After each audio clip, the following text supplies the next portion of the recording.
ہر مسلمان اس بات پر یقین رکھتا ہے کہ اللہ کی رحمت اس کے غصے پر بھاری ہے اور ہمارے سارے گناہوں، جرموں، ظلموں کے باوجود اللہ ہمیشہ ہم پر رحم فرماتا ہے۔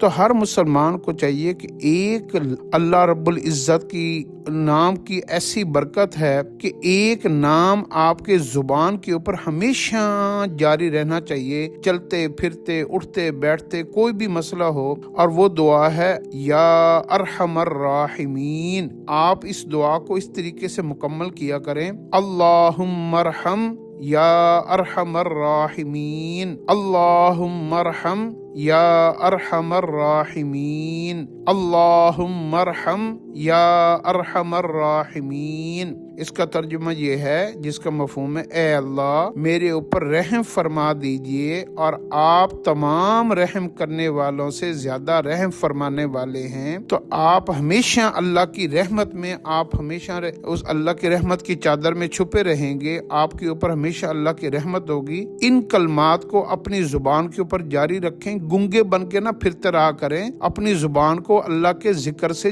تر رکھا کریں، درود شریف سے تر رکھا کریں، استغفار سے تر رکھا کریں، دعاؤں سے تر رکھا کریں۔ یہ روح کی خوراک ہے۔ اگر آپ کی روح جو ہے نا تازہ رہے گی تو آپ کے اندر خیر اور بھلائی بڑھے گی، اور اگر آپ گنگے بن کے گناہوں کی باتیں، عورتوں کی باتیں، پیسے، دنیا، دولت اور لذتوں کی باتیں کریں گے تو آپ کا دل بے چین ہو جائے گا، آپ کی روح جو ہے نا وہ بالکل جو ہے نا مردہ سی ہو جائے گی، آپ کے اندر کوئی نیکی نہیں پیدا ہوگی۔ تو آپ کے اوپر کوئی ظالم آ جائے، کوئی مصیبت آ جائے، آپ اس کلمات کو نہ چھوڑا کریں اور اس کلمات کو اپنی زندگی کا حصہ بنا لیں۔ یہ مکمل دعا ہے۔ اگر آپ کو اور کوئی دعا نہیں آتی تو اس دعا کو کبھی نہ چھوڑیں، اللہم ارحم یا ارحم الراحمین۔